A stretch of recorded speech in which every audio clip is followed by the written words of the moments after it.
I think I'd like to end it off on one. We've talked a lot about resources today, so I know that that's adequate, and we can post also underneath our chat where people can access those resources. But I'd like to end off by just asking everyone if they could please comment onto what is giving you hope right now. What gives you hope when we think about this situation right now? And let's end on that space. And I will say that what gives me hope is seeing people like Samara who are taking all of the action to take what has been the most difficult experience of your life and turn it into a gift that you are giving back out into the world with the work that you do. And I think that that is so hopeful and inspiring, the story of You're you so and your daughter. inspiring, just what you just shared. And I just have to add this quickly, that I know exactly what you were talking about, because I'm seeing that with my daughter, and she blamed herself for not being able to protect me when she was 7 years old. And I've seen, you know, she's kind of going through what you described that you went through in your earlier life, and just seeing you as such a positive role model of hope and perseverance, it gives me hope as a mother that yes, she'll be fine. And I just want to thank you for that. I had to throw that in there. Thank you. Thank you. Marc, what gives you hope right now? I think it's an easy answer. I get to see survivors and non-survivors every day come together to help people they've never met before. I get to see people who are showing a lot of courage and who are banding together under these terrible circumstances to make the lives of people around them better. And they're putting themselves at risk for it. And I admire them very much. So I get to see that all the time. Minister, what is giving you hope right now in these difficult times? Oh, I have lots of hope. As difficult as it is right now to be alive, to try and get by, as unprecedented as the challenge ahead of us is, I'm a child of war. I have seen disruptions lead to good things. This is a pretty significant disruption. I get hope from the fact that provincial and territorial ministers responsible for the well-being of women are working together. Despite our differences, we are united. I get hope from a vibrant movement of feminists and equality seekers across the country who are some of the most creative professionals I have ever met. There's millions of them across the country, and they are motivated and they care and they are mobilizing. It's pretty powerful to see that. I get hope from the fact that, you know, CBC was running a series on domestic violence in shelters even before the pandemic. So the conversation is changing. Different people are having the conversation.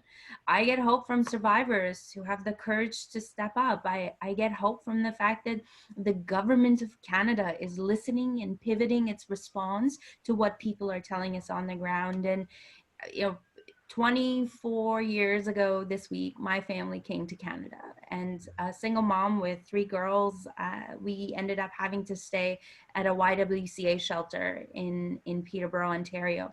And, you know, we live in a country where for all the challenges, there are enough safety nets around. There were safety nets around, you know, 2 decades ago, but there are safety nets around, and there are kind, lovely people around, so that somebody like me who stayed in one of these women's shelters can 24 years later grow up to support them and continue to be inspired by them in different ways. And we will get through this. We're going to get through this like Canadians get through everything, together, with kindness, with compassion. And the fact that people like Marc and people like you are leading this work with us, with the Paulettes, with the Lises, you know, this is a pretty powerful moment in our history for the movement for equality. And I am determined to seize every little bit of opportunity that this moment gives us to fix the cracks in our system that are showing so clearly, and make it so that there's less suffering and less gender-based violence on the other side of this thing. Thank you so much. And Paulette, just quickly, if you can end us off with your hopeful inspiration. Well, I thought the minister was going to use up all the hope that there was available, and there would be none left for me. So I think what I will say, I get hope from meeting a young woman who was in her early 20s who started an extraordinary initiative called Red Pashminas, and became a part of an organization, a global organization, to enhance her own leadership, and became a young woman who presented at the UN in her early to mid 20s, and then ran in politics for mayor in her mid 20s or just after that. And then today is a minister for women and gender equality. So I get hope from that. And I am pleased to know that Minister Monsef is in the role that she's in. I'm extraordinarily proud of you, Mr. Monsef, that you are now able to make, in a position to make critical decisions that will impact women's lives, to keep them safe, to keep them housed, to give them hope. So thank you for that.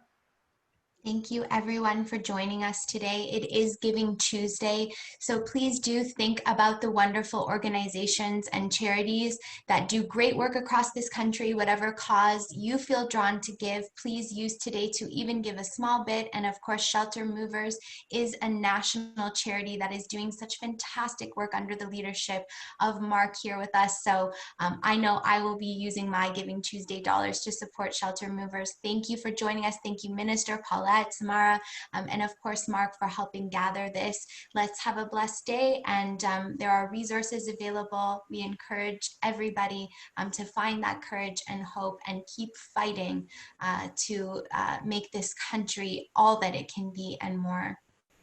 Thank you. Thank you. Thank you. Thank you. Bye, everyone. Bye.